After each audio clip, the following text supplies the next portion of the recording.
हम्म. ओके, झालंय. I think room lock झाली, सो आपण आय थिंक सुरू करू शकतो आता. ठीक आहे ना, करू चालू. हो हो हो, झालं झालं. नमस्कार. आले. मी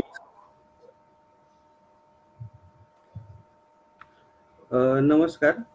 मी रुचित प्रकाशनचा प्रकाशक ऋषिकेश वडके आपल्या सगळ्यांचं या लाईव्ह मध्ये स्वागत करतो. थोड्या काही टेक्निकल अडचणींमुळं लाईव्ह यायला थोडासा उशीर झाला, त्याबद्दल सॉरी.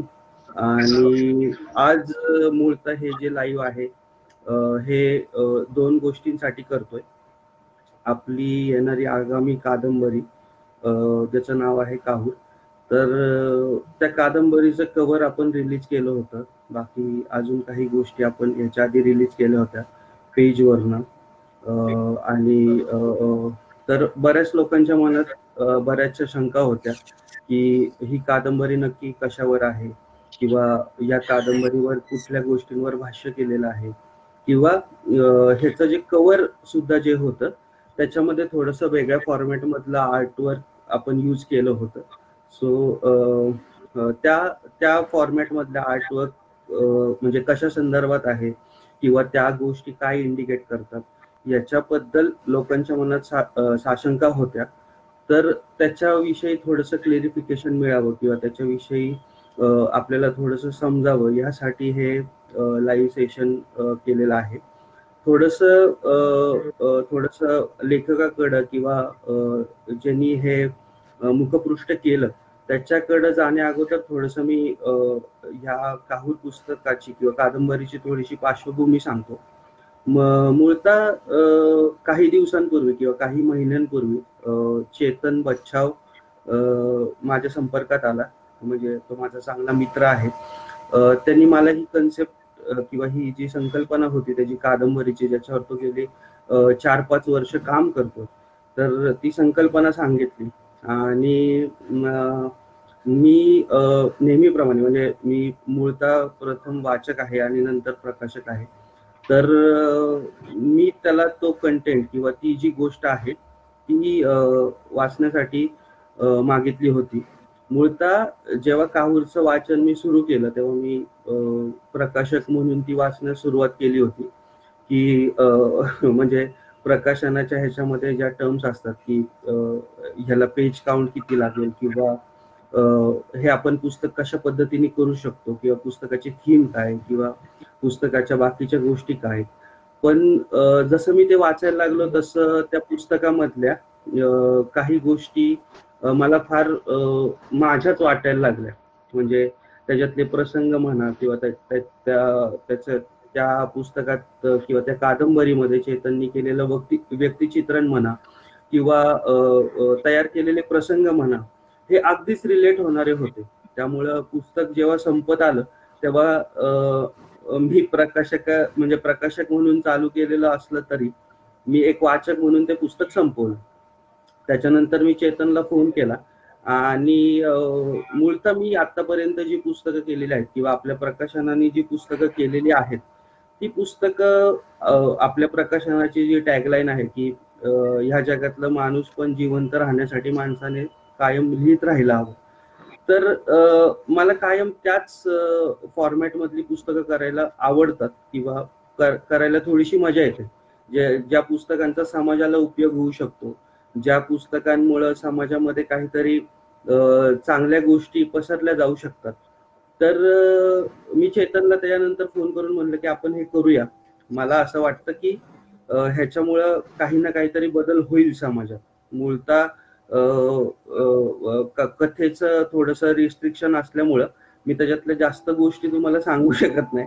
पण त्याच्यातल्या ज्या गोष्टी आहेत की आपण समाजामध्ये वावरताना काही गोष्टी नकळतपणे सोडून देतो किंवा त्या गोष्टींकडे लक्ष देत नाही. चेतननी त्या गोष्टी फार बारीक पद्धतीने किंवा फार काळजीपूर्वक हाताळून बघितलेल्या आहेत, आणि त्याच तो मांडण्याचा प्रयत्न करतोय काहूर या कादंबरीत, जे मला स्वतःला तर फार आवडलेलं आहे. आणि म्हणूनच आपण ते काम आपल्या प्रकाशनाच्या अंतर्गत करायचं ठरवलं होतं. तर आज माझ्यासोबत चेतनही आहे आणि रोहितही आहे, म्हणजे ज्यांनी त्याचं कव्हर हे केलं होतं. मूळतः हे जे सेशन आहे ते साधारण म्हणजे आपण थोडंसं कॅज्युअलच ठेवलंय. त्यामुळं समजा माझ्याकडनं काही प्रोफेशनली चूक झाली किंवा काही थोडासा शब्द इकडचा तिकडं झाला तर तुम्ही थोडं सांभाळून घ्याल ही आशा आणि विश्वास आहेच. तर मी प्रथमतः चेतन म्हणजे ह्याच्यातला काही भाग आधी चेतनला थोडासा इंट्रोड्यूस करायला सांगतो कथेचा, जेणेकरून तुम्हाला एक कल्पना येईल की काहूर हे नक्की काय आहे. आणि त्याच्यानंतर चेतनला मी एक दोन प्रश्न विचारेल आणि त्याच्यानंतर मग आपण रोहितकडे येऊ. आणि असा साधारण फॉर्मॅट असेल या लाईव्हचा. तर मी चेतनला विनंती करतो की त्यांनी काहूर विषयी आधी थोडंफार सांगावं. चेतन. हाय, थँक्यू ऋषिकेश. काहूरची जी स्टोरी, खरंच कथेला पूर्ण पार्श्वभूमी असते कुठल्याही कथेला. तर ही कथा सुरू झाली ती काय एक जवळपास 10 ते 11 वर्षांपूर्वी. मी तेव्हा टाटा मोटर्स मध्ये ट्रेनी होतो आणि तेव्हा मी दिवाळी अंकामध्ये लेख लिहायचो, छोट्या लघुकथा लिहायचो कंपनीमध्ये. तर ते तिथल्या एम्प्लॉईज साठी होत्या, पण जवळपास 20-21 हजार प्रती त्याच्या छापल्या जायच्या. तो आनंद वेगळा होता. माझी एक लघुकथा, आम्ही एक रात्र, माझा एक मित्र आहे राजकुमार, आम्ही बसून रात्रभर ही कथा लिहिली. तेव्हा या कथेला पूर्णत्व होत नव्हतं, वाटत नव्हतं मला. मी ती लिहिली कारण की तिला शब्दांचं जे काही काय म्हणतात त्याला आपलं बंधन होतं, 1000 शब्दांमध्ये ती कथा बसवायची होती. तर ती 1000 शब्दांमध्ये ती कथा बसवली. त्याच्यानंतर पुढचे 5-6 वर्ष कंटिन्युअसली ती कथा माझ्या डोक्यात फिरत असायची सारखी, की हिला पूर्ण काहीतरी अलंकारिक रूप देऊन किंवा काल्पनिकता याच्यामध्ये ऍड करून हिचे कादंबरीमध्ये रूपांतर जर केलं तर फार फार गरजेचं आहे, असं मला स्वतःला वाटत होतं. कारण की मी तशी लोक बघितलेली आहेत. तर मूळ विषय असा आहे की जितकी लोक असतात समाजात वेगवेगळी, तितके त्या माणसांच्या स्वभावाप्रमाणे रंग रंग असतात, माणसाचे रंगछटा असतात स्वभावाच्या. तर जे प्रत्येक व्यक्तीचा जो स्वभाव असतो, एखाद्या गोष्टीला रिएक्ट करण्याचा जो एखाद्या माणसाचा मूळ स्वभाव असतो तो वेगळा असतो. मी ज्या गोष्टीला रिएक्ट करेल त्याला ऋषिकेश कदाचित वेगळ्या पद्धतीने रिएक्ट करेल, रोहित वेगळ्या पद्धतीने करेल. तर तसंच ह्या पद्धतीने आपल्या कादंबरीमध्ये, म्हणून आपली एक टॅगलाईन आहे की ह्या कादंबरीला कोणी एक नायक नाहीये, कोणी एका स्पेसिफिक माणसाच्या भोवती फिरते ही कथा, एवढं मी अग्री करतो. पण जो आपला मेन नायक आहे सिद्धार्थ, सपोज आपण त्याला मुख्य मुख्य पात्र म्हणूयात, तर त्याला पूर्ण वेटेज नाही दिलेलं आहे. म्हणजे एखादा सलमानचा पिक्चर जर का रिलीज झाला तर 100% जर का कॅमेरा फक्त त्याच्यावरच जर का असला तर शेवटपर्यंत आपण पण कुठेतरी 1-1.5 तासानंतर बोर होऊन जातो. सलमान XYZ जो कोणी आपला आवडता हिरो असेल तो बघितला. त्याप्रमाणे आपल्या इथे आपण जवळपास प्रत्येक नायकाला तो न्याय दिलेला आहे. प्रत्येकाचा स्वभावाचे गुणधर्म तिथे दाखवण्याचा प्रयत्न मी केलेला आहे आणि मी प्रत्येकाचा जीवनपट तिथे रंगवलेला आहे. तर ही एक कथा नसून एका कथेमध्ये गुंफलेल्या 5 ते 6 वेगवेगळ्या कथा आहेत, ज्या कथा इनडायरेक्टली इम्पॅक्ट करतात प्रत्येकाच्या आयुष्यावर, त्यांच्या लाईफमध्ये, की बाबा याच्या आयुष्यात आपल्या जवळच्या व्यक्तीच्या आयुष्यात काही गोष्टी घडतात, त्याचा इम्पॅक्ट आपल्यावरही होत असतो. त्याप्रमाणे या कथेमध्ये जो मुख्य नायक आहे त्याच्या आजूबाजूचे जे काही पात्र आहे त्यांच्या आयुष्यात ज्या घटना घडतात त्याचा इम्पॅक्ट त्याच्यावर होतो किंवा त्याच्या फॅमिलीवर होतो. काही गोष्टी जसं ऋषिकेशने सांगितलं त्याप्रमाणे आपल्याला पूर्णपणे रिव्हील करता येणार नाहीये, कारण की मी कथेमध्ये सस्पेन्स ठेवण्याचा प्रयत्न केलेला आहे आणि तो जवळपास दर एक 5 ते 6 पानांनंतर वेगवेगळ्या पद्धतीने रिव्हील होत जातो. कादंबरीचं एक मला स्वतःला जाणवलेलं वैशिष्ट्य म्हणजे मी स्वतः 16 ते 17 वेळा तिचे पारायण केलेत. तर ते 16-17 वेळा वाचल्यानंतर ती दरवेळेस आपल्याला काहीतरी नवीन, म्हणजे आपण कधीतरी सिनेमा बघायला गेल्यानंतर ज्या पद्धतीने प्रेडिक्शन्स करतो की सुरुवातीला, आणि ही प्रत्येक वाचकाची रसिकाची प्रत्येकाची एक इच्छा असते की मी प्रेडिक्ट करतो की बाबा ही स्टोरी कुठल्या एंडला जाईल. काही काही लोक बोलून मित्रांशी गप्पा मारून प्रेडिक्ट करतात की अरे भाई हिरो बरोबर असं होणार आहे किंवा याच्या बरोबर असं होणार आहे. तर काही काही लोक स्वतः मनातल्या मनात प्रेडिक्ट करत असतात. तर हे जे प्रेडिक्शनचा जो खेळ असतो, हा खेळ काहूरमध्ये तुम्हाला पहिल्या पानापासून तर शेवटच्या पानापर्यंत तुमच्या मनात चालू राहील. म्हणजे तिथे तुम्ही डिस्कस कराल कोणाशी ते मला माहिती नाही, पण एक वाचक म्हणून तुम्ही स्वतः त्या कादंबरीच्या प्रेडिक्शन मध्ये तुम्ही गुंतत जाल की नाही यार हे असं असेल किंवा हे असं असेल किंवा हे असं झालं असेल. तर ह्या गोष्टीमुळे त्याला नाव काहूर देण्यात आलं. काहूर शब्दाचा अर्थ असतो की जेव्हा तुमच्या मनामध्ये खूप सारं द्वंद्व असतं एखाद्या गोष्टीला, नाही का, एखादी गोष्ट तुम्हाला खूप त्रास देते, हे असं का घडतंय. हे मी ती कथा लिहिली तेव्हा त्या नायकाच्या मनात माजलं होतं, ते मी कागदावर उतरवलं आणि आता वाचकांच्या डोक्यात माजेल अशी इच्छा आहे. म्हणजे माझी स्वतःची इच्छा आहे तशी की प्रत्येक वाचकाने फाईट करावी आणि वाचकाने वाचता वाचता नायकाशी फाईट करावी की तू हे असं चुकीचं वागलं होता, तू हे असं चुकीचं करतोय. त्याच्यातल्या सगळ्या पात्रांशी फाईट केली पाहिजे. त्याच्यामुळे ते जे कम्युनिकेशन होईल ना वाचक आणि पुस्तकाच्या मध्ये, ते कम्युनिकेशन ते काहूर कंटिन्यू ठेवेल शेवटपर्यंत. तर अशी एकंदरीत त्या कथेमागे पार्श्वभूमी होती.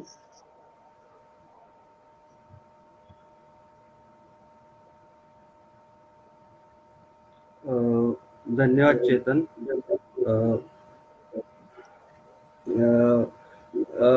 म्हणजे ह्यावरनं आम्हाला हे तर कळलं की नक्की कथा कशा संदर्भात आहे किंवा तू कुठल्या गोष्टींवर भाष्य करणार आहेस. पण माझ्या माहितीप्रमाणे हे तुझं पहिलंच पुस्तक, बरोबर? तर आपण या पुस्तकातला काही एक पॅरेग्राफ वगैरे ही अभिवाचन घेऊया आणि त्याच्यानंतर बाकीच्या गोष्टींकडे होऊ. पण त्याच्या आधी मला फक्त एक प्रश्न विचारायचा आहे की जेव्हा तू लिखाण करत होता, म्हणजे साधारण तू 5 ते 10 वर्ष लिखाण करतो, तर मला या प्रश्नाचं तू ऑलरेडी उत्तर दिलेलं आहे एकदा, पण तरी मी तुला विचारतो की आता जवळजवळ 70-80% काम तर काहूरचं संपत आलंय आणि पुढच्या काही दिवसात ती वाचकांच्या समोर येईल. तर मी तुला प्रश्न विचारला होता, मला असं वाटतं की आपल्या इथं जे बघणारे आहेत त्यांनीही त्याचं उत्तर ऐकावं, की तुला आता तुझं पहिलं पुस्तक तयार होतंय, तर त्याबद्दलच्या तुझ्या काय भावना आहेत. आणि दुसरी गोष्ट म्हणजे तुला असं कधी वाटलं होतं का की पुस्तक होईल तुझं किंवा तू जे लिहितोय त्याचं म्हणजे पुस्तक स्वरूपात ते येऊ शकतं लोकांचं पर्यंत, असं तुला कधी वाटलं होतं का? तर याच्याविषयी थोडस सांग ना प्लीज. बरं झालं तो हा प्रश्न विचारला, मला ही गोष्ट सांगायची होती तुला काही. 2000 आय थिंक 5 का 6 साली मी आहे ना गावकरी प्रेसमध्ये अमृत नावाचा दिवाळी अंकाची झुपणी करत होतो. झुपणी आय थिंक तुला माहिती असेल कारण की तू टेक्निकल याच्यातलं आहे. तर जी पुस्तकं बाइंडिंग करायची असतात त्याच्या आधी सगळ्या पानांची झुपणी करायची असते. तर ते जवळपास 150 पानांचा दिवाळी अंक होता आणि मी तिथे कामाला होतो. म्हणजे सुट्ट्या होत्या आणि सुट्ट्यांमध्ये मी प्रेसमध्ये कामाला जायचो. तर तेव्हा मी पुस्तक ते जेव्हा झुपणी करत होतो त्या पुस्तकाची, ते झुपणी करता करता मी पूर्ण 150 पानांचं पुस्तक वाचून काढलं होतं. ते काहीतरी 6 दिवसाचं टास्क होतं आणि ते माझ्या आयुष्यातलं पहिलं पुस्तक मी जे कुठलं काही वाचलं असेल किंवा शालेय अभ्यासक्रमाव्यतिरिक्त कुठलं काही पुस्तक, म्हणजे आपल्या शाळेतले जे धडे होते दमडी वगैरे ते तर वाचूनच काढायचो आपण. मराठीची पुस्तकं तर मी 10वीची पुस्तकं 7वीत वाचत होतो मराठीची, कारण आवड, वाचनाची आवड, म्हणजे कथा वाचायची आवड. अभ्यास नाही बरं का, फक्त कथा वाचायला आवडतात म्हणून ते वाचलेली पुस्तकं होती. तर तेव्हा तरी माझ्या डोक्यात नव्हतं की असं काही करू शकतो मी.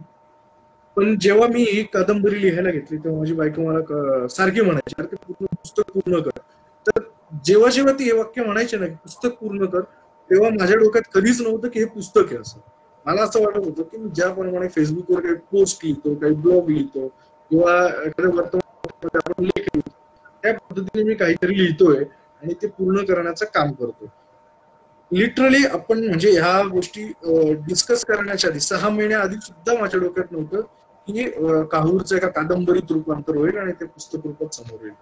जेव्हा मी या गोष्टीकडे पाऊल उचलायला सुरुवात केली तस तशा लोकांनी ज्या पद्धतीने मला रिस्पॉन्स द्यायला सुरू केलं, जसे की बरीच काही मोजकी लोक जोडली गेलेली आहे या प्रोजेक्ट बरोबर, ज्यांनी स्वतः मला खूप प्रोत्साहन दिलं की तू हे कर. कारण की तुझंच एक वाक्य आहे की आपलं एक स्वतःच प्रोडक्ट जेव्हा असतं, एक प्रोडक्ट शब्द चुकीचा ठरेल, पण ठीक आहे, एक प्रोडक्ट आय मीन टू से की आपण काहीतरी एक कलाकृती निर्माण केली आहे आणि ती सादर करतोय रसिकांसमोर, वाचकांसमोर, त्यावेळेस तो जो आनंद असतो तो एकदम म्हणजे शब्दात सांगता येणार नाही असा आहे. आणि माझी उत्सुकता तुझ्यापेक्षा चांगली कोणालाच माहिती नसेल, कारण की मी तुला आता तुझं लग्न झालेलं असताना सुद्धा 100 फोन करून आपलं रोजचं डिस्कशन चाललेलं आहे. आपण एवढे एकमेकाला डिस्टर्ब करतोय.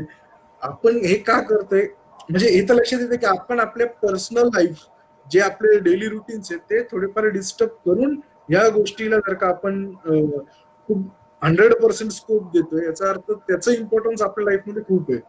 आणि मी ह्या पुस्तकाकडे, म्हणजे तू पण आपल्या दोघांचं याविषयी बोलणं झालं होतं की ज्या दिवशी हे पुस्तक तुझ्या हातामध्ये एक प्रिंट बुक म्हणून येईल, ज्या दिवशी तू त्याला हातात घेशील, फील करशील, त्या दिवशी जर का दिवस दुसरं कुठला नसेल. आणि ते खरंय, आत्ताची इंडस्ट्री मला माहिती नाही, एक बिझनेस म्हणून बाजूला असू दे किंवा आपण प्रमोट करतोय ते बाजूला असू दे, पण तो जो आनंद असेल, या आधी माझं एक पुस्तक माझ्या एका मित्राने बनवून दिलं होतं मला.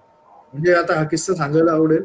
2017चा माझा वाढदिवस, माझे 2017 पूर्वी मी लिहायचो फेसबुकवर बऱ्यापैकी, म्हणजे बऱ्यापैकी लिहायचो. तर माझ्या काही कलिग्स होते, 3-4 कलिग्स एकत्र येऊन त्यांनी माझे सगळे जे काही बेस्ट पोस्ट त्यांना वाटल्या की जे चांगले ब्लॉग्स लिहिले, त्याचं कलेक्शन केलं आणि त्याचं 100 का 120 पानांचं एक पुस्तक हार्ड कव्हर मध्ये बनवून दिलं. एकच पुस्तक, त्याची एकच प्रत आहे.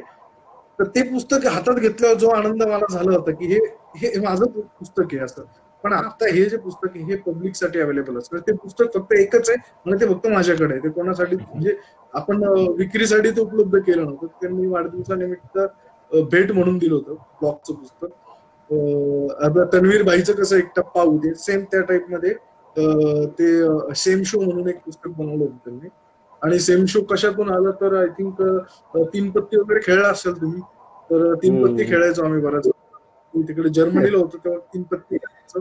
आणि तेव्हा त्याच्यातून आलेलं ते म्हणजे विरंगुळा म्हणून खेळायचं. तर त्यातून आलेलं ते नाव त्यांनी ते सुचवलं, त्यांनीच त्यांचं बनवलं आणि मला सरप्राईज दिलं माझ्या वाढदिवसाच्या दिवशी ते पुस्तक हातात दिलं. तर आय थिंक ह्या काहूरचा आनंद मला काही शब्दात सांगता येणार नाही. ज्या दिवशी प्रकाशन होईल त्या दिवशीचा आनंद शब्दात सुद्धा सांगता येणार नाही.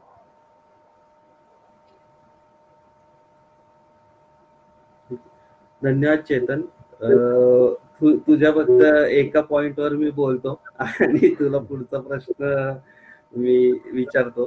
तू फक्त आता बोलताना एक गोष्ट बोलला की पर्सनल काम वगैरे बाजूला ठेवून, तर माझ्यासाठी पुस्तक करणं किंवा तयार करणं ह्याच्यापेक्षा मोठी प्रायोरिटी काहीच नाहीये म्हणजे पूर्ण ह्याच्यात. कारण का मुळात मी व्यावसायिक दृष्ट्या पुस्तक जरी करत असलो तरी तुला माहितीये मी ते किती व्यावसायिक दृष्ट्या करतो. आणि दुसरी गोष्ट म्हणजे की दुसरी गोष्ट म्हणजे मला पुस्तकं करण्यात आनंद वाटतो यासाठी की पुस्तक एखादं तयार झाल्यानंतर त्याच्यावर लोकांच्या येणाऱ्या प्रतिक्रिया किंवा लोकांच्या आयुष्यात त्याच्यामुळे घडलेले बदल, ह्या गोष्टी मला खूप प्रेरणा देतात माझ्या स्वतःच्या आयुष्यात. की मला म्हणजे आयुष्यातले खूप निर्णय, म्हणजे पर्सनल निर्णय पण म्हण किंवा व्यावसायिक निर्णय पण म्हण, मला पुस्तकांनी बऱ्याच गोष्टी आतापर्यंत शिकवल्यात. म्हणजे आधी वाचत होतो तेव्हा वाचनातनं शिकलो होतो आणि आता स्वतः या प्रोसेसमध्ये असल्यामुळं मी काय छापणार आहे ते वाचनात येतं, त्याच्यातनं बऱ्याच गोष्टी शिकायला मिळतात. आणि त्यामुळं पर्सनल असं काही राहिलं नाही. म्हणजे मला नाही वाटत की कुठल्या प्रकाशकांनी लग्नाच्या आधी बायकोला सांगितलं असेल होणार आहे की तुला आल्यानंतर कुरिअर पॅक करावे लागणार आहे, पण मी सांगितलं होतं की कुरिअर पॅक करायचे. आणि बऱ्याच वेळा मी तिला म्हणजे कधी असं म्हणतो ना की दोघं जण भेटायला जातात तेव्हा प्रेमाच्या गप्पा वगैरे करतात, तेव्हाही मी तिला सांगायचो की अरे एक टप्पा उठच्या एवढ्या आवृत्ती विकल्या गेल्या किंवा आता आपण ही आवृत्ती काढतोय, किंवा मला एका सरांचा फोन आला. तर ते थोडस तसं आहे. त्यामुळं पण एक छान वाटतंय की आता काहुरी तशी बघायला गेलं तर आपली पहिलीच कादंबरी, पण काहूरच मी पहिली कादंबरी करतोय याचा मला आनंदही आहे. कारण का काहूरचा विषयही तसाच आहे. आणि त्याच्यामध्ये म्हणजे कुठलीही गोष्ट शिकताना आयुष्यात आपल्याला म्हणजे आयुष्य कधी हाताला धरून शिकवत नाही किंवा तुझ्या कानात सांगायला येत नाही की तू असं करायला पाहिजे किंवा तसं करायला पाहिजे. तुझी जी परिस्थिती असते किंवा ज्या गोष्टी असतात प्रत्येकाच्या आयुष्यात, ती परिस्थिती तुला दरवेळेस काही ना काहीतरी शिकवत असते. ते शिकून तू किती पुढे जातो त्याला फार महत्व असतं. आणि पुस्तकातलं बरोबर. लिखाण म्हणा किंवा पुस्तकातलं जो कंटेंट आपण म्हणतो, तर काहूर मधले बरेचसे प्रसंग तुम्हाला असे थोडेसे भेदक वाटतील किंवा थोडेसे असे हॉरिबल वाटतील किंवा शॉकिंग वाटतील. पण माझं म्हणणं असं आहे की त्या शॉक मध्ये पण किंवा त्या गोष्टीमध्ये पण शिकण्यासारख्या बऱ्याच गोष्टी आहेत. फक्त वाचकाच्या डोळ्यांमध्ये तो दृष्टिकोन पाहिजे किंवा वाचकाकडे तेवढी विचारशक्ती पाहिजे की नक्की ह्यातून लेखकाला काय सांगायचंय. ते जर का एखाद्या वाचकाने काहूर या कादंबरी संदर्भात समजून घेतलं, तर मला नाही वाटत की ती कुठंतरी म्हणजे तिला जे सांगायचंय ते ती सांगू शकणार नाही. शेवटी प्रत्येक पुस्तकाचं एक नशीब असतं. काहूरचं नशीब बरोबर. चेतनने लिहिलंय. काहूरचं नशीब चेतनने लिहिलंय. तर चेतनने लिहिताना फार चांगल्या पद्धतीने लिहिलंय. त्याच्यामध्ये थोडीशी थोडंसं सुख टाकलंय, थोडंसं मध्ये दुःख टाकलंय, थोडंसं भावना टाकल्यात. तर ते एक म्हणजे चेतनच्या लहान बाळासारखं आहे की त्याला त्याला त्याला त्याला जसं हवंय तसं त्यांनी ते बाळ ग्रो केलंय आणि ते आता लवकरच तुमच्या हातात आपण सुपूर्द करणार आहोत. तर असं आहे सगळं एकंदर. तर माझ्याकडे काहूर मधला एक पहिला पॅरेग्राफ आहे तो मी नंतर वाचतो. फक्त चेतनला एक शेवटचा प्रश्न विचारतो, त्यानंतर ते अभिवाचन घेतो आणि त्याच्यानंतर आपण रोहितकडे जाऊया. मला फक्त एक शेवटचा प्रश्न विचारायचा आहे की मुळात काहूरचं लिखाण जेव्हा मी वाचलं चेतनचं किंवा तो जो विषय आहे तो लक्षात घेतला, तेव्हा माझ्या असं लक्षात आलं की अशा विषयांची किंवा या संदर्भात भाष्य केलेली बरीचशी पुस्तकं आत्ता अवेलेबल आहेत मार्केटमध्ये. तर मुळात मला प्रश्न हा आहे की तुला तुला काहूर ही कादंबरी सगळ्यांमध्ये थोडीशी वेगळी किंवा त्याच्यामधलं वेगळं पण असं काय आहे किंवा ते तुला काय वाटतं की मी जे लिहिलंय ते थोडंसं आतापर्यंत जे उपलब्ध होतं त्याच्यापेक्षा थोडंसं वेगळं आहे किंवा मला थोडंसं वेगळं काहीतरी सांगायचं. तर त्या प्रश्नाचं उत्तर दिलंस तर फार बरं होईल. चांगला प्रश्न विचारला, काउंटर क्वेश्चन्स विचारले. तर विषय असा आहे की तुझ्या आजूबाजूला जर का 4-5 लोक सपोज रोज येतायत, बसतायत, उठतायत, जातात, रोज 4 लोक जातात, त्यांना तू बघतोय, ज्या नजरेने तू त्यांना बघतोय किंवा ते ज्या पद्धतीने तुझ्या समोर रिॲक्ट होत आहे, पुस्तकामध्ये एखाद्याची मानसिक स्थिती काय असू शकते ह्या गोष्टीवर सगळ्यात जास्त भाष्य केलेलं आहे मी. की एखादा व्यक्ती जर का तुमच्या समोर व्यक्त होतोय तर त्याच्या मागची पार्श्वभूमी काय असणार आहे किंवा कुठल्या गोष्टीमुळे तो असा वागतोय हे व्यक्त करण्याचा प्रयत्न मी केलेला आहे. बऱ्यापैकी तू बोलले की हो आहेत, असे बरेच पिक्चर आहेत की सिनेमे आहेत, बरीच पुस्तकं आहेत या गोष्टीवर भाष्य करणारी. म्हणजे एक मानसिक आजार वगैरे जो प्रकार असतो, एखाद्याचा मानसिक संतुलनावर जो प्रकार असतो, या गोष्टींवर जो बरेच भाष्य करणारी पुस्तकं आहेत. पण ती जी मी कुठल्या पुस्तकांना सांगत नाहीये, बाकी तिकडे काय विषय आहे तो मी मांडणार नाही. मी आपल्या पुस्तकात काय आहे ते सांगतो. आपण फक्त त्याच्यावर भाष्य नाही केले तर आपण ती गोष्ट सुरू कुठून झाली आणि कुठपर्यंत घेऊन गेली या गोष्टीची पूर्ण एक कारणी माणसाची असते ना, आपण म्हणतो ना की पूर्ण गोष्ट मांडलेली आपण. आणि बऱ्याच वेळा आता मी त्याच्यामध्ये एक प्रसंग सांगतो तुला की जो आपला नायक आहे त्या नायकाला कायम पॉलिश्ड लाईफ जगायची सवय होती. म्हणजे एकदम रिच म्हणतो आपण, ओव्हरलोडेड नाही का, खूप लक्झरियस लाईफ. सडनली एखादा इन्सिडन्स तुमच्या समोर घडतो आणि तुम्ही शॉक होतात. हे आपण आता तू आणि मी आयुष्यात मृत्यू कधी बघितलाय पहिले आपल्याला सांगता येणार नाही की आपण मृत्यू कधी बघितला. मला त्याच्यामध्ये सिद्धार्थची गोष्ट आठवते. सिद्धार्थ म्हणजे आपला नायक नाही तर गौतम बुद्ध सिद्धार्थ, त्यांची जी गोष्ट आहे, त्यांनी ते राजे होते, राजपुत्र होते आणि त्यांच्या आयुष्यात त्यांनी पहिल्यांदा जेव्हा मृत्यू बघितला तेव्हा त्यांनी मोक्षाकडे वाटचाल केली. त्यांना मृत्यू माहितीच नव्हता. आणि अशी बरीच लोक असतात. फॉर एक्झाम्पल आता आपल्याकडे लहान बाळ जसं असतं ना, त्याला दुनियादारीची शिकायला वेळ जातो. एखादी गोष्ट, आता माझा बाळ आहे, सपोज माझा 1 वर्षाचा मुलगा आहे, त्याला गाडी मी चालवतो हे त्याला माहिती नाहीये. त्याला एवढंच माहिती की ती आपोआप चालते. त्याला हे नाही कळत आहे की मी गाडी कुठे ठोकू शकतो.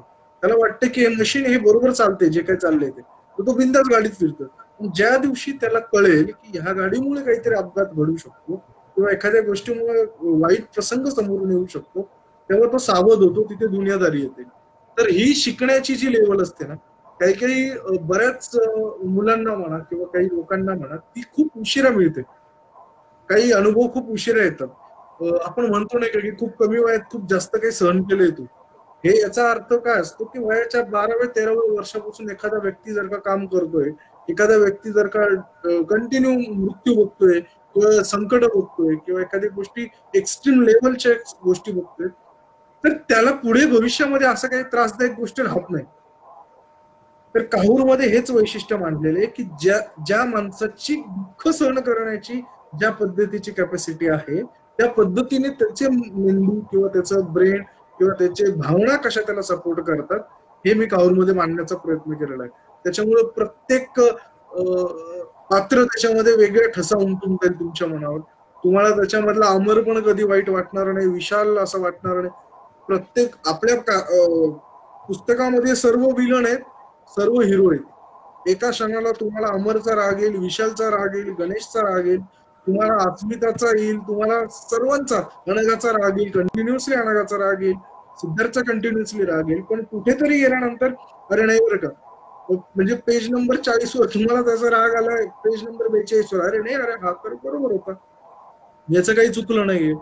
तर माणसाची मनस्थिती त्याच्याकडून काय करून घेते, त्या सिच्युएशनला कसं हँडल करायचं हे न जमल्यामुळे कसे चुकीचे निर्णय घेतले जातात, हे तुम्हाला पुस्तकामध्ये वाचायला मिळेल. आणि हे एक दोन ठिकाणी नाही तर मला असं वाटतं की प्रत्येक उदाहरणामध्ये तुम्हाला ते जाणवेल की इथे चूक आणि बरोबर तुम्ही कम्पेअर करू शकता. तुम्ही काहीतरी त्याचं कन्क्लुजन काढू शकता की नाही हे इथं याचं चुकलं, हे इथं याचं चुकलं. कोणावर कितपत विश्वास ठेवायचा, कोण किती गोड बोलतोय तुमच्याशी. म्हणजे अगदी आपण व्यवहार सुद्धा पुस्तकामध्ये घेतलेला आहे की नुसतं फक्त फिलॉसॉफी नाही ठेवली आपण त्याच्यामध्ये, प्रॅक्टिकल व्यवहार सुद्धा, की व्यवहारिक गोष्टींमध्ये कसं एखादा फसतो, त्याचा काय प्रॉब्लेम होतात, हे सुद्धा गोष्टी आपण कादंबरीमध्ये मी टाकण्याचा प्रयत्न केलेला आहे. म्हणून मला असं वाटतं की हिला पूर्णत्व नाही म्हणता येणार, कारण की ही गोष्ट कधीच पूर्ण होऊ शकत नाही. पण हा परिपूर्ण नाही म्हणता येणार, पण तिला पूर्णत्व लाभले असं म्हणता येईल. म्हणजे वाचकांना समाधानकारक गोष्ट त्यांच्या हातात मिळाली असं वाटेल. ठीक आहे. धन्यवाद चेतन.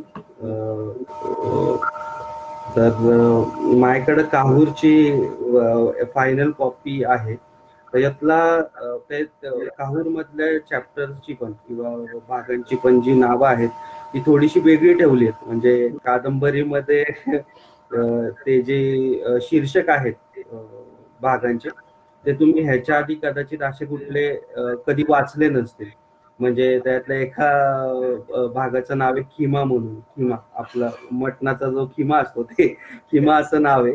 एका भागाचं नाव चिखल आहे. तर असं थोडस वेगळं आहे, पण तुम्ही ते साधारण वाचल्यानंतर किंवा त्या भागामध्ये जेव्हा तुम्हाला ते क्लिक होईल की अरे ह्याच्यावरनं हे नाव ठेवलंय हो, तेव्हा तुम्हाला भारी वाटेल की अरे हे तुम्हाला खरं कळेल की हे नाव असं का आहे. दुसरी गोष्ट ही पूर्ण कादंबरीच अशी आहे की म्हणजे आम्ही ते करतानाही थोडस वाटत होतं की अरे हे कोणाला कळेल का किंवा हे कोणाला लक्षात येईल का. तर या कादंबरीमधल्या जर का गोष्टी बघितल्या ना, तर सगळ्या गोष्टी तशाच आहेत. म्हणजे मला स्वतःलाही त्या लवकर समजलेल्या नव्हत्या. चेतननी लिहून दिल्यानंतर किंवा त्या रोहितनी डिझाईन केल्यानंतर किंवा त्याची टायटल बघून की अरे मी तर सामान्य वाचक आहे, मला कळत नाहीये. पण ते जेव्हा जेव्हा ते क्लिक होतं ना, जेव्हा तुम्हाला कळतं की अरे हे होतं का, तेव्हा येणारी जी भावना आहे किंवा जी फिलिंग आहे ती भारी आहे. म्हणजे ती थ्रूआउट दी पुस्तक जपून राहते कुठल्याही माणसाची. तर मी त्याच्यातलं फक्त पहिला चॅप्टर आहे त्यातला, त्या चॅप्टरचं नाव आहे फोटो फ्रेम. त्यातलं फक्त एखादा पॅरेग्राफ फक्त वाचून दाखवतो आणि त्याच्यानंतर मग आपण रोहितकडे जाऊया. Photo frame. एक प्रशस्त बंगला, बंगल्यासमोरच्या बागेत फुलझाडे, छान सुबक दगडाची 2-3 शिल्प. बागेच्या पलीकडच्या पोर्चमध्ये धुळकात असलेली एक जुनी फियाट, कदाचित आता बरेच वर्ष न वापरल्यामुळं तिची फारच दुरावस्था झालेली आहे. बंगल्याच्या वरच्या मजल्यावर बाल्कनी शेजारच्या खिडकीत पांढऱ्या रंगाचे पण मळलेले नक्षीदार पडदे दिसतात. या सुंदर बंगल्याला त्या बंद खिडकीच्या मळलेल्या पडद्यांचा डागच लागलाय जणू. या वास्तूसमोर उभं राहिलं की सगळ्यात आधी नजरेत भरणारी हीच ती खिडकी आणि हीच ती खोली. हीच ती खोली दुसऱ्या तिसऱ्या कुणाची नसून ती आहे याच बंगल्याच्या मालकाच्या मुलाची. ती फियाट सुद्धा त्याचीच आहे. या भव्य दिव्य बंगल्यासमोर उभं राहिल्यावर त्याच्या मालकाकडे श्रीमंती जणू ओसंडून वाहते की काय असाच भास होतो. मला मला कधी कधी प्रश्न पडतो की इतके मोठे प्रशस्त बंगले लोक हाऊस म्हणून बांधतात, पण नेमकं यात राहणाऱ्या माणसांची मने एकमेकांशी बांधली जातात का? नाही म्हणजे काय तो शब्द बरं? हा, आठवला, प्रायव्हसी किंवा स्पेस. तर या प्रायव्हसी आणि स्पेसच्या नावाखाली प्रत्येक व्यक्ती वेगवेगळ्या खोलीत कोंडला जातो. इथे शेजारी असायची गरजच भासत नाही, कारण प्रत्येक खोलीच्या भिंतींमुळे तुम्ही घरातले सुद्धा एकमेकांचे शेजारी होता. एक मात्र आहे, इथल्या प्रशस्त जागेत सुबक आणि सुंदर कलाकृतींना जागा मात्र मिळते. हा त्या कलाकार मंडळींना मिळालेला न्यायच म्हणावा लागेल. आता बाहेरच गप्पा मारत राहण्यापेक्षा आपण त्या बंगल्यात आज जाऊन बघायला हवं. एवढ्या सुंदर बंगल्यात तो मळकट पडदा नेमका कोणत्या खोलीचा आहे? तर बंगल्याच्या आतमध्ये काय होतं किंवा काय गोष्टी आहेत ते थोडस मी आता सांगत नाही, कारण का ते तुम्ही वाचावं अशी इच्छा आहे. तर हे एक थोडस पॅरेग्राफ किंवा एक हे मी वाचून दाखवलं, जेणेकरून तुम्हाला थोडस कळावं की काय पद्धतीचं लिखाण केलंय किंवा काय आहे ते. त्याच्यानंतर दुसरी गोष्ट म्हणजे ह्या कादंबरीच्या मुखपृष्ठाची. तर ह्या कादंबरीचं मुखपृष्ठ करताना काही गोष्टी, म्हणजे मी जेव्हा मुखपृष्ठ करतो साधारण लेखकाला विचारतो की तुला त्या मुखपृष्ठामधनं काय अधोरेखित करायचंय किंवा काय तुला हवं आहे त्याच्यातनं. आणि दुसरी गोष्ट म्हणजे मी माझेही काही ज्या संकल्पना असतात त्या मी सांगतो. म्हणजे जसं की एक टप्पा आउटच्या वेळेस तो एक गॉगल होता की ज्या चष्म्यातनं तुम्ही म्हणजे तन्वीरच्या त्या चष्म्यातनं तुम्ही माणुसकी बघा, त्या पद्धतीने थोडासा दृष्टिकोन तुमचा तयार व्हावा अशी संकल्पना होती. तर त्यावेळेसही मी काही आयडिया, म्हणजे ते थोडंसं वेगळं होतं. तर ह्या वेळेसही मी काही संकल्पना किंवा चेतननी काही संकल्पना रोहितला दिल्या होत्या की आपल्याला ते कव्हर कसं हवं किंवा काय हवं, ते कशा संदर्भात आहे. किंवा मी साधारण जेव्हा पण मुखपृष्ठ करतो तेव्हा जो कोण मुखपृष्ठ करणारा असेल त्याला साधारण पुस्तकाची थीम किंवा पुस्तकच वाचायला देतो, जेणेकरून त्याला थोडीशी त्याबद्दल आयडिया यावी की आपल्याला काम कशावर करायचं नक्की. नाहीतर त्याशिवाय चांगल्या पद्धतीची कलाकृती बाहेर येत नाही. आणि फक्त प्लेन सरफेसवर नावं प्रिंट करण्या इतकं ते योग्य वाटत नाही. तर त्यामुळं मी तशा सगळ्या संकल्पना रोहितला सांगितल्या होत्या. आणि रोहितने साधारण 15-20 दिवसानंतर मला एका प्लेन व्हाईट बॅकग्राऊंडवर काहीतरी रेषा काढलेलं चित्र मला पाठवलं आणि मला म्हणलं की हे काहूरचं कव्हर आहे. तर मी खर तर ते भीतभीतच थोडस चेतनला पाठवलं. आणि त्याच्या आधी मी रोहितला फोन केला डायरेक्टली. त्यांनी मला मेल पाठवला होता, पण मला इतकी भीती वाटली होती की मी त्याला फोन केला. त्याला म्हणलं, अरे तू 20 दिवस घालवले या गोष्टीसाठी आणि या लहान मुलासारख्या रेषा मारून दिल्यात मला एका व्हाईट पेपरवर, तर मी हे लेखकाला कसं दाखवू. तर रोहित मला म्हटलं की तू जो मेल पाठवलाय तो चेक केला नाहीस का. तर मी म्हणलं की नाही, मला ते दिसलं समोर म्हणून मी तुला लगेचच फोन केला. तर मी तो मेल बघितला. त्या मेलमध्ये त्यांनी डिस्क्रिप्टिव्ह मॅनर मध्ये त्या कव्हर मध्ये काय गोष्टी इन्व्हॉल्व आहेत आणि काय नाही हे पॉइंट वाईज टाकलं होतं. आणि त्याच्यानंतर जेव्हा मला ते कव्हर कळालं तेव्हा मला असं वाटलं की अरे हे फारच भारी आहे, हे फारच वेगळे आहे, जे आजपर्यंत कुणी बघितलेलं नाही. तर मी फार काय त्याच्याविषयी न बोलता मी रोहितला विनंती करेल की तूच त्या कव्हर बद्दल थोडस एक्सप्लेन केलं तर बरं होईल. रोहित. येस येस, नक्की नक्की नक्की. माझा आवाज येतोय ना सगळ्यांना?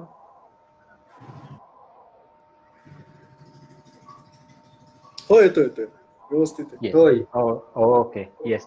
नाही, नक्की ऋषीने जे सांगितलं ते अगदी खरं आहे. म्हणजे मला जवळजवळ 20 दिवस किंवा आपण 3 आठवडे म्हणू शकतो, जेव्हा पहिली मीटिंग चेतन सोबत आणि ऋषी सोबत माझी झाली होती, आणि आमची मीटिंग संपल्यानंतर मला ऋषीने एकच सांगितलं होतं, बहुतेक चेतनला फोन आला होता. सो चेतन बोलायला गेला होता आणि मला ऋषीने एकच वाक्य सांगितलं की हे पुस्तक भन्नाट आहे आणि हे केलं पाहिजे आपण, आणि ह्याचं कव्हर पण तेवढंच भन्नाट व्हायला पाहिजे. आणि त्याच्यानंतर मग ते डोक्यात एकच वाक्य कायम घोळत होतं की हे बुक कव्हर काहीतरी वेगळं करूयात, जे टिपिकल काय म्हणतो ना आपण, एक साचेबद्ध आपण कव्हर्स पाहिलेत पुस्तकांची, या पूर्वी सुद्धा बरीच पाहिलेत. सो त्या पुस्तक म्हणून म्हटलं की हे पुस्तक करताना आपण काहीतरी वेगळं करू. मग कसं ते लोक अप्रिशिएट म्हणण्यापेक्षा त्यांना ते रिसीव्ह कसं होतंय किंवा त्यांना काय वाटतंय हे बघण्यात पण आपल्याला तेवढीच मजा वाटेल. कारण का पुस्तक नो डाऊट त्यात अजिबात म्हणजे एकही काय म्हणतात त्याला टक्क्याची मला काय म्हणतात अजिबात असं काय आपण म्हणू शकतो की अनिश्चितता नाहीये की पुस्तक आवडणार नाही. हा, शंका, बेस, ती शंका नाहीये की पुस्तकांना हे लोक पुस्तक आवडणार नाही. कारण हे पुस्तक जेव्हा लोक वाचतील तेव्हा ते म्हणणार आहेत की पुस्तक भन्नाट आहे. तर म्हणून म्हटलं की आपण पण कव्हर तेवढं जस्टिफाय करायला पाहिजे आपल्या कव्हरनी. जसं ऋषी म्हणलं की ते टिपिकल पुस्तकाचं कव्हर न होता, सो पुस्तकाची जर पार्श्वभूमी सांगायची तर जो कलर आपण युज केला तो प्रचंड शुभ्र असा पांढरा रंग वापरलाय. आणि याच्या मागे कारण एवढंच होतं की प्रत्येक जणाला आपण जर माणूस कन्सिडर केला आणि हा जर बेस पकडला तर प्रत्येक जण आपण सेम लेवलला जन्माला येतो. जन्माला आल्यानंतर प्रत्येकाची पाठी ही कोरीच असते, आणि जेव्हा एखादा चित्रकार कॅनव्हास चालू करतो काम करण्यासाठी तेव्हा तो कॅनव्हासही कोराच असतो. त्यामुळे हे पांढरं कव्हर हे प्रत्येकाचं आयुष्य रिप्रेझेंट करतं आणि ती सुरुवात रिप्रेझेंट करतं. या पुस्तकाला कुठंही आपण फ्रेम दिली नाहीये की एक चौकट टाकली आणि त्या चौकटीमध्ये पुस्तकाचा कव्हर आपण डिझाईन केलंय. अजिबात फ्रेम न देता आपण ते फ्री ठेवलंय, कारण प्रत्येकाचं आयुष्य हे साचेबद्ध असेलच असं नसतं. आणि या पुस्तकाबद्दल बोलायला गेलं तर यातले कॅरेक्टर्स कुठेही तुम्हाला साचेबद्ध वाटणार नाही. ते प्रचंड एकमेकांसोबत गुंतलेले दिसतील, ते प्रचंड एकमेकांच्या सिच्युएशन नुसार भन्नाट वागताना दिसतील. जसं चेतनही म्हणाला की तुम्हाला तिथे खरं खोटं कोण कसं वागलं हे तुम्हाला काय म्हणतात की तो जस्टिफाय करायला फार चांगले रिझन्स मिळतील. त्यामुळे याला कुठेही फ्रेम्स नाहीयेत, कुठलीही चौकट नाहीये. काहूर शब्दच हा इतका संभ्रमावस्था सांगतो माणसाची की माझ्या मनात काहूर दाटलं, याचा अर्थ की मला कळत नाहीये मी ज्या सिच्युएशन मधनं आता चाललंय किंवा मला जी परिस्थिती ओढावली आहे माझ्या, मला नाही समजत की मी काय बिहेव करायला पाहिजे. तर तेच आपण त्या संदर्भ दाखवेल असंच ते लेटरिंग त्यामध्ये ठेवले. त्याच्यामध्ये क आणि जो र आहे त्याच्यामधल्या ज्या स्पेसेस असतात, नॉर्मल तुम्ही क लिहिला तर त्याला ते वरती सर्कल दिसतं मध्ये, आणि र जेव्हा ड्रॉ करतो तिथेही सर्कल दिसतो, पण आपण त्या स्पेसेस काय म्हणतो आपण भरून टाकल्या. कारण का प्रत्येकाकडे काही ना काही डार्क सिक्रेट्स असतात, काही ना काही डार्क बाजू असते जी तो फार लवकर रिव्हील करत नाही. रोहित, रोहित, एक फक्त विनंती आहे की तू जेव्हा ते सांगतोय तेव्हा जर का बाय एनी चान्स तुला ते कव्हर जर का हातात घेऊन किंवा आयपॅड वर वगैरे दाखवता आलं येस येस, तर ते थोडस बेटर राहील. म्हणजे तू ज्या गोष्टी बोलतोयस त्या लोकांना कळतील की तुला सांगायचंय काय. नक्की नक्की नक्की. ओके, सो आता मी दिसतोय का सगळं? मला माहिती नाही ब्राईटनेस किती दिसेल, पण दिसतंय का कव्हर सगळ्यांना? हो, बऱ्यापैकी दिसतंय. हा, बऱ्यापैकी दिसत. Okay, sure. ओके, सो मी पहिल्यांदा सांगितलं तुम्हाला जे की ते याची बॅकग्राऊंड आहे जी प्रचंड शुभ्र पांढरी आहे, जी की सुरुवात आहे प्रत्येकाची.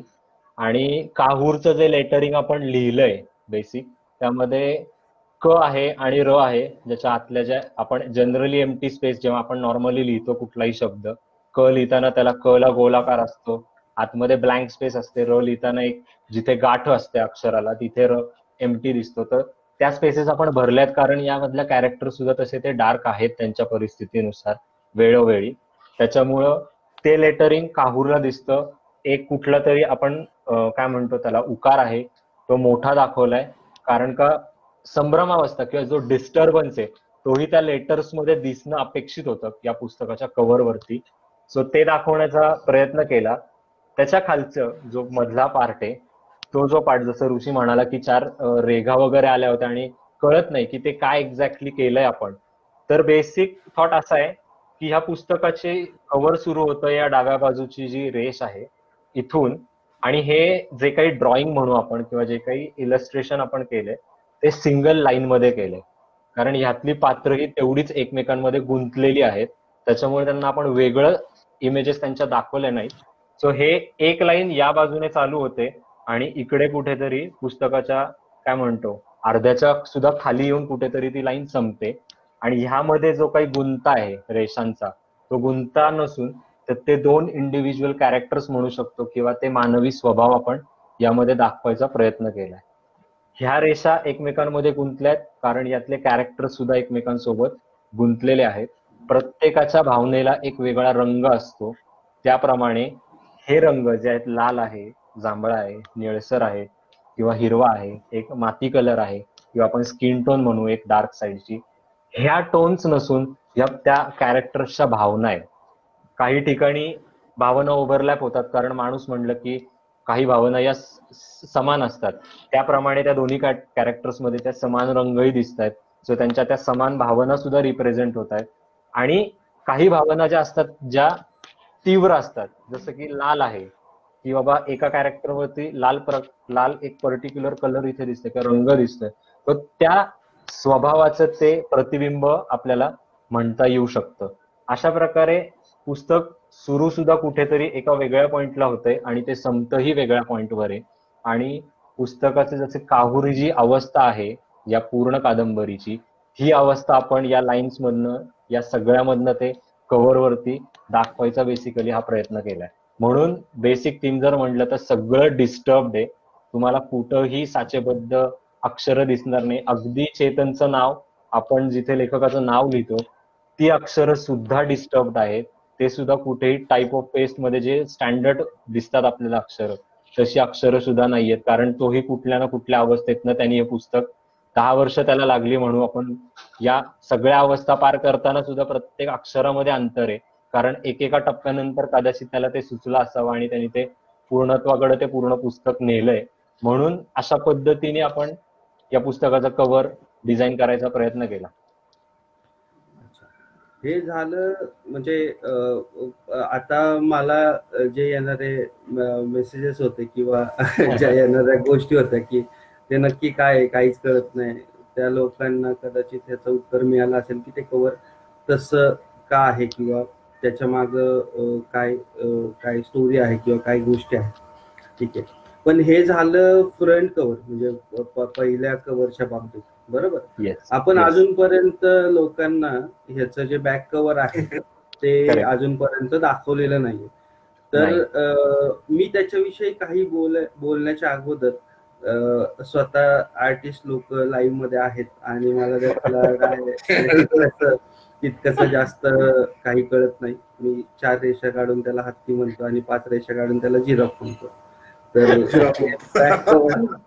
ते बॅक कव्हर काय डिझाईन केलंय आणि कसं डिझाईन केलंय ते रोहित लाड यांनी सांगावं अशी मी त्यांना विनंती करतो. ओके, चालेल. मला बॅक कव्हर पण मी दाखवू का आता सगळ्यांना? असेल तर बेस्ट होईल. चालेल, मी पण बघायचं पूर्ण. ओके, सो आता जसं मी तुम्हाला सांगितलं बॅक कव्हर अजून त्यांनी फार पाहिलं नाहीये, पण जसं तुम्हाला वाटतं की जेव्हा पहिल्यांदा आपण फ्रंट कव्हर बघतो तर या पुस्तकाचं फ्रंट कव्हर आहे शुभ्र पांढरे आहे.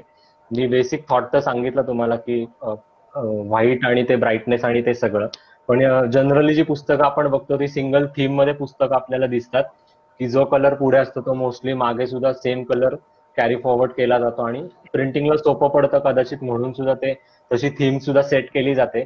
पण या पुस्तकाचं एकदम उलट आहे की या पुस्तकाचं फ्रंट जितकं शुभ्र व्हाईट आहे तितकंच डार्क या पुस्तकाचं हे बॅकग्राऊंड असणार आहे. कदाचित ते दिसायला फार अवघड जाईल, पण हो ते प्रचंड ब्लॅक आणि ज्या पुस्तकाचा जो डार्कनेस आहे, जी काहूर जी संभ्रमावस्था आहे तीच या पुस्तकाची बॅकग्राऊंड असणार आहे किंवा बॅक साईड असणार आहे. याच्यामध्ये इलस्ट्रेशन म्हणाल तर एकच दाखवलंय म्हणजे सँड क्लॉक, की ज्याला आपण हे म्हणतो साधारणपणे टाइम ज्याच्यामध्ये कॅल्क्युलेट केला जातो, ते काचेचं असतं आणि त्याच्यामध्ये सँड असते, की एका ठराविक कालासाठी ती माती सतत खाली पडत राहते आणि त्याच्यानंतर तुम्हाला ते इन्व्हर्ट करायचे, परत ते खाली पडत राहतं. अशा पद्धतीने ते काय वेळ मोजण्याचं एक साधन होतं. तर पुन्हा आपण तीच थीम फॉलो करताना जिथे आपलं फ्रंट कव्हर संपतंय, जेव्हा तुम्ही पुस्तक ओपन फ्रंट साईडने बघता, तीच लाईन पुढे कंटिन्यू होते आणि पुस्तकाच्या मागच्या बाजूला ती खाली संपते. आणि ह्या सगळ्या लाईन मध्ये फक्त सँड क्लॉक यासाठी दिसतं की पुस्तकाचा जसा तो डार्कनेस वाढत जातोय आणि या डार्कनेसला कारणीभूत असणारा तो आहे म्हणजे वेळ. या पात्रांनी एकमेकांसोबत सोबत घालवलेली वेळ, त्याच्यानंतर या पात्रांचे वेगवेगळ्या आलेल्या त्यांच्यावरती वेळा, या सगळ्याचं समग्र दर्शन आपल्याला बॅक कव्हरला दिसणार आहे आणि ते त्या सँड क्लॉक मध्ये ते दिसेल.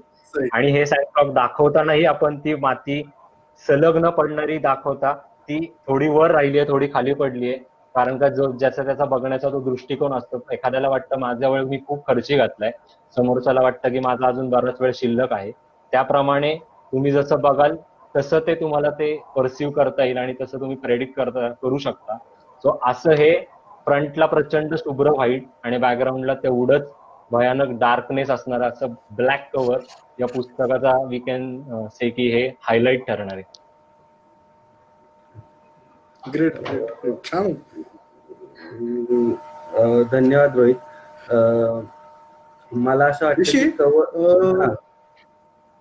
रोहितला तो कंटेंट वाचायला लावलं तर बरं होईल, बॅक कव्हरचं कंटेंट. हा चालेल, छान होईल. चालेल ना.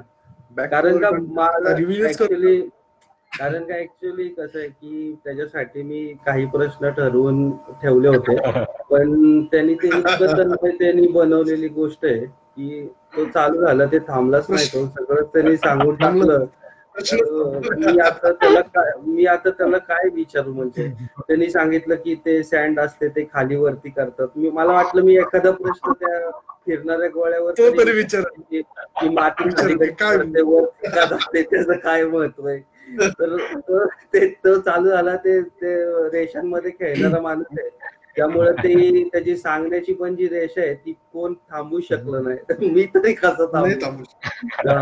त्यामुळे आता फक्त आता उरलेली गोष्ट त्या कंटेंटची आहे, तो पण माझा नाही, तो लेखकाचा आहे. आता लेखकाने स्वतः सांगितलं की तूच वाच, तूच वाचून टाक. नाही, नक्की म्हणजे गंमत अशी आहे की या पुस्तकाबद्दल बोलताना फार बोलावंसं वाटतं, कारण का पुस्तक फारच भन्नाट आहे आणि मुळात तू जसं चेतनही म्हणाला की सब्जेक्ट जरी लोकांना सिमिलर वाटला किंवा माहिती असणाऱ्यातला वाटला, पण जेव्हा माणूस हे पुस्तक वाचेल एखादा, त्यावेळेस त्याला वाटेल की ओके, हे स्टोरी लाईन तर मला सिमिलर वाटते, पण नाही, पात्र आपल्याला जे वाटतंय तशी नाहीयेत वागत यामध्ये. पात्रांनी घेतलेले डिसिजन कदाचित मला योग्य वाटतात, पण नाही रे, दुसऱ्या पात्राचा निर्णय पण तेवढाच बरोबर आहे. त्याच्यामुळं बोलताना या पुस्तकाबद्दल नाही राहत. त्यामुळे कदाचित माझं फ्लो मध्ये सगळं टाकलं. आपली पहिल्यापासून सगळी पुस्तकं वाचकांची ही होती आणि तुझं स्वतःच इथे पुस्तक आहे. चेतन लाईव्ह मध्ये असला तरी मी ही गोष्ट ठामपणे बोलू शकतो की ते पुस्तक तुझं स्वतःच आहे. त्यामुळे तू जितका भरभरून बोलशील म्हणजे त्याबद्दल आम्हाला स्वतःला काही प्रॉब्लेम नाहीये. ते तसं आहे. आता नाही ना, वाचूनही तूच दाखव तुझ्याच पुस्तकाचं, काही हरकत नाही. नक्की. सो बॅक कव्हर वरती जो आपण कंटेंट लिहिलेला आहे तर तो असा आहे की शारीरिक जखमांना चेहरा असतो, त्यांची ओळख पटते आणि उपचारही होतात. मनावरचे घाव मात्र ओळखायला तितके सोपे नसतात. या कथेतली प्रत्येक पात्राची दुःख पचवायची आणि त्यावर व्यक्त होण्याची पद्धतच वेगळी आहे. आपल्या आयुष्यात खूप साऱ्या व्यक्ती येतात, त्यातल्या काही मनात घर करून बसतात आणि अचानक एक दिवस हे घर रिकामं सोडून निघूनही जातात. निर्माण झालेल्या या पोकळीमुळे मन खायला उठतं आणि त्यामुळेच ते येतं ते नैराश्य. आपलं मन म्हणजे एक समुद्र आहे. या समुद्राच्या मध्यवर्ती रोज हजारो भूकंप होत असतात. त्या भूकंपामुळे तयार झालेल्या लाटा रोज किनाऱ्याला येऊन आदळतात. या लाटा म्हणजेच आपल्या मनातील भावना. पण कधीतरी मोठा हादरा बसतो, त्यातून तयार होतो तो सुनामी, म्हणजेच भावनांचा उद्रेक, जो सर्व संपवतो. अशाच वेगवेगळ्या भावनांचं मिश्रण आणि उद्रेक यांचा अनुभव देतं तेच काहूर. चांगलं वाटतं, कव्हर छान धन्यवाद. सुटेबल. धन्यवाद रोहित. माझ्याकडचे सगळे प्रश्न मोस्टली संपलेले आहेत. तर चेतनला किंवा रोहितला काही बोलायचं असेल तर तुम्ही प्लीज बोला. त्याच्यानंतर मी एक 5 मिनिटं बोलेन आणि आपण हे लाईव्ह संपूया. तुमच्या दोघांना मला बोलायचंय ऋषिकेश बद्दल थोडं. आता आज आय थिंक रुचित प्रकाशांचा हा पहिला लाईव्ह व्हिडिओ असेल. कदाचित तुझे पण मित्र तुला लाईव्ह पहिल्यांदा बघत असतील त्या. तर हा माणूस वेगळा आवडीचा माणूस आहे. आता थोडं जरा कॅज्युअल बोलतो, प्रकाशक बाजूला ठेवतो, ऋषिकेश म्हणून बोलतो, ऋषाभाई म्हणून बोलतो. तर हा मुलगा असा आहे की आतापर्यंत मी हे एकदम फ्रँकली सांगतो सर्वांना, आतापर्यंत फायनान्शियली कुठलाही विषय आमच्यामध्ये डिस्कस झाला नाही. याचं कारण काय, तर हा ऋषिकेश जे काम करतोय ते काम तो म्हणजे कुठल्या तत्वावर करतोय मला माहिती नाही. मी गेले 10 ते 11 वर्ष नोकरी करतोय. पैसा किती महत्वाचा आहे कुठला, तो पण नोकरी करतोय. तो नोकरी व्यतिरिक्त त्याचा छंद म्हणून प्रकाशक झालेला आहे. आणि त्यांनीच मला त्याचा एक किस्सा सांगितला होता प्रकाशक होण्याचा, की नेमाडे त्याला म्हणाले होते की तू प्रकाशक कस काय झाला, हा छोट्या प्रकाशक कस काय झाला. तर हा जो छोटा आहे याने हे जे क्षेत्र निवडलं प्रकाशक होण्याचं, आता तुम्हाला इझिली बरीच लोक काय हॉटेल मॅनेजमेंट, कोणाला पायलट व्हायचे, कोणाला धंदे करायचे, पण प्रकाशक हा खरा बिझनेस नाहीये. जर का मूळ अर्थात बघितलं तर ज्यांची स्वतःची पुस्तकाची दुकाने 5-10 त्यांनी प्रकाशक झालं तर आजच्या काळात त्यांना फायद्याचं आहे. पण जर का हा बिझनेस प्रकाशकाचा बिझनेस म्हणून कोणी करू इच्छित असेल तर ते करणं मात्र थोडं डिफिकल्ट आहे आणि आपल्याला सगळ्यांना अग्री करावं लागेल. कारण की हे क्षेत्र असं आहे की त्याला काहीतरी द्यायचंय. आणि ऋषिकेश सोबत ज्या दिवशी पहिल्यांदा बोललो तेव्हा त्याने मला एक वाक्य सांगितलं होतं की लेखकांची किंमत काय आहे रे आता. किंमत शब्द त्याने जेव्हा वापरला तेव्हा मी म्हटलं म्हणजे काय. प्रेक्षकांचं प्रेम मिळतं, सर्व मिळतं, सर्व अग्री होय. पण जे लेखक लोक आहेत आता आपल्या महाराष्ट्रातले, पुण्यातले, भारतातले कुठलेही लेखक असू देत, यांना ग्लॅमर मिळतं का, आणि ग्लॅमर मिळाला तर पैसा मिळतो का, यांना यांच्या कलेची खरी दाद मिळते का, कुठल्या डायरेक्शनला आता मराठी पुस्तकांचं क्षेत्र चाललंय त्याविषयी तो खूप भयंकर विचार करतो. आणि हा एवढासा पोरगा 28 वर्षाचा 29 वर्षाचा त्याला कोणी आपल्या भाषेचा सन्मान करायचा, कुठेतरी झेंडे घेऊन फिरायचं, ते करण्या व्यतिरिक्त तू खरं सांगतो मराठी भाषेला योग्य न्याय देतोस मित्रा. आणि तुझ्या हातात माझं पहिलं पुस्तक आहे याचा आनंद मी तुला सांगू शकत नाही. आणि तू जे काम करतोय सोसायटीसाठी, तू पहिली जी 3-4-5 पुस्तकं जी केली, ती पहिली 5ही पुस्तकं जे सोशल कॉजने केलेली आहेत, ते पण सर्वांना माहिती आहे. याच्यामध्ये कुठलाही तुझा बिझनेस माइंड नाहीये. आणि तू तुझा असंच राहू दे, तुझी जी देण्याची भावना आहे ती अशीच राहू दे. महादेव तुला भरपूर देत राहील. मित्र आहे शेवटी आपला. तुला थँक्यू म्हणायचं बस, दुसरं काही नाही. तुला मनापासून थँक्यू म्हणायचं. आणि लोकांना तू कळलं पाहिजे रे, पडद्यामागे राहून जे काम करतोय ते लोकांना कळलं पाहिजे. तू चेहरे इंट्रोड्यूस करून देतोय नवीन नवीन. तू तन्वीर भाई, चेतन बच्चा, आता रोहित लाड, अजून 2-3 नवीन लेखक इंट्रोड्यूस करणार आहे त्या वर्षात. तर हे जे तू इंट्रोडक्शन करून देतोय, तू पडद्यामागे राहून इंट्रोडक्शन करतोय, पण तू पण फ्रंटला आला पाहिजे. तुझा चेहरा लोकांना कळू देत की तू कुठल्या भावनेने पुस्तक बनवतो. मुळात 1-2-3 गोष्टी ज्या चेतन बोलला त्याच्यावर आवाज येतोय का माझा? हो हो. 2-3 गोष्टी ज्या चेतन बोलला त्याच्यावर फक्त थोडंसं बोलतो की मुळात पुस्तक करणं किंवा ते पुस्तक लोकांसमोर आणणं, ह्याच्यामध्ये मला स्वतःला मिळणारं समाधान खूप जास्त आहे. आणि दुसरी गोष्ट म्हणजे तन्वीरला मी लोकांसमोर आणायचा प्रश्नच नव्हता. कारण का माझं स्वतःचं म्हणणं असं आहे की तन्वीरनी ती गोष्ट चेतन गेला का? येईल तो बहुतेक हे झालं असेल, जॉईन होईल. ओके. ओके. सो तन्वीरला मी तर आणलं नव्हतं, तन्वीरनीच मला आणलं असं म्हणता येईल.